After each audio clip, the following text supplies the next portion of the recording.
Ce n'est pas une querelle. C'est juste que nous ne voulons rien avoir à faire avec eux.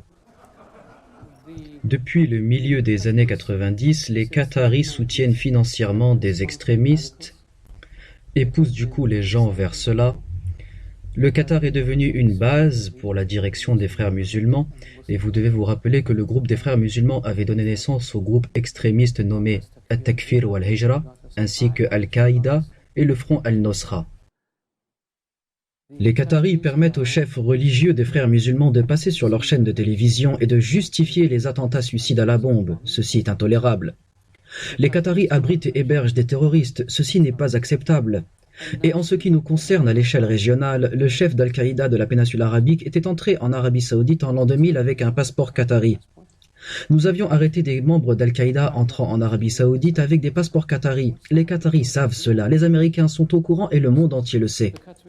Les Qataris financent des opposants aux Émirats arabes unis, au Bahreïn, en Arabie Saoudite et au Koweït dans le but de causer des problèmes au gouvernement de ces pays et de les déstabiliser.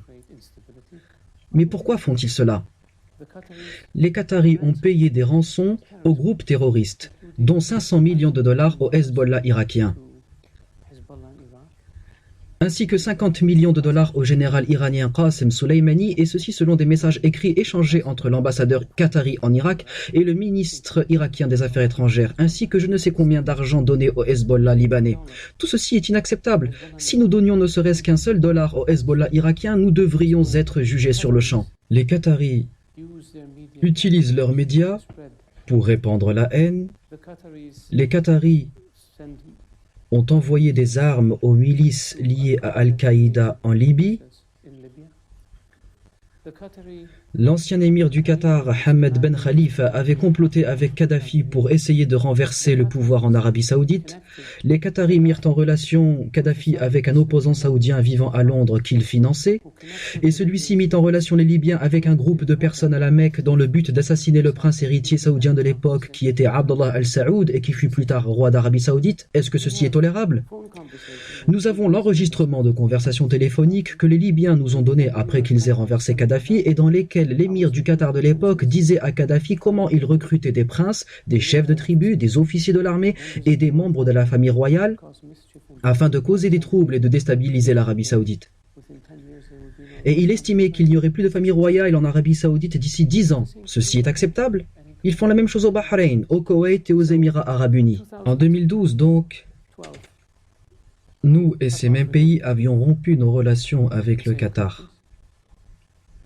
Et un an après, les Qataris acceptèrent d'arrêter ce qu'ils faisaient. Ils signèrent l'accord de Riyad, mais rien ne suivit dans les faits. Donc cette fois-ci, nous leur avons dit, vous savez quoi? Nous n'allons plus traiter avec vous tant que vous ne changerez pas. On ne vous acceptera plus. Les États-Unis et l'ONU ont publié une liste de personnes finançant le terrorisme et certaines de ces personnes vivent normalement au Qatar. Elles récoltent de l'argent et elles le donnent à des personnes mauvaises. Est-ce que ceci est tolérable? Non, ça ne devrait pas l'être. Pourquoi les Qataris ne sont-ils pas sanctionnés pour cela? Car je pense que les gens voient que ce pays est jeune, dirigé par un pouvoir jeune, que les Qataris achètent des bâtiments luxueux, qu'ils ont une compagnie aérienne sympathique et que par conséquent les gens se disent « Waouh, mais ces types sont vraiment modernes en fait ». Mais le problème c'est que nous devons aussi faire face à ce côté obscur que je viens d'expliquer et c'est pour cela que nous avions dit que nous ne traiterions plus avec eux tant qu'ils ne changeront pas. Et que s'est-il passé depuis que nous avons fait cela? Les Qataris ont signé un protocole d'entente avec les États-Unis contre le financement du terrorisme et qu'ils avaient refusé de signer auparavant. Ils ont changé leur loi afin d'accepter les preuves d'accusation fournies par un pays étranger. Ils ont réduit leur soutien au Hamas et ceci ouvrit la voie à la réconciliation entre Palestiniens. Tout ceci est très bien. Maintenant, nous attendons donc d'eux qu'ils appliquent toutes les choses qu'ils ont promis de faire. Ils refusent de parler de l'application de ces engagements. Du coup, alors, nous refusons de parler avec eux. Pour nous, par conséquent, et nous les avions prévenus, nous avons pris certaines mesures. Plus aucun échange avec le Qatar. Vous n'avez plus le droit de voler dans notre espace aérien et ni le droit d'importer nos produits chez vous. Mais la coopération militaire, elle, continue toujours, parce que ceci est une affaire concernant le Conseil des pays du Golfe et les États-Unis. Mais toutes les autres choses ont été bloquées jusqu'à ce qu'ils changent. Et j'espère qu'ils changeront. Et s'ils ne changent pas, nous sommes patients. Nous attendrons 10, 15 ans, 20 ans, 50 ans. Combien de temps ça vous a pris avec Fidel Castro à Cuba? Nous pouvons faire la même chose avec le Qatar, sans problème. Non, mais ça serait bien d'eux s'ils reconnaissaient qu'ils ont un problème et qu'ils puissent le régler. Et le problème avec les Qataris, c'est qu'ils sont toujours dans le déni. Ils doivent délaisser ce déni et avoir un regard autocritique sur eux-mêmes afin de résoudre ce problème.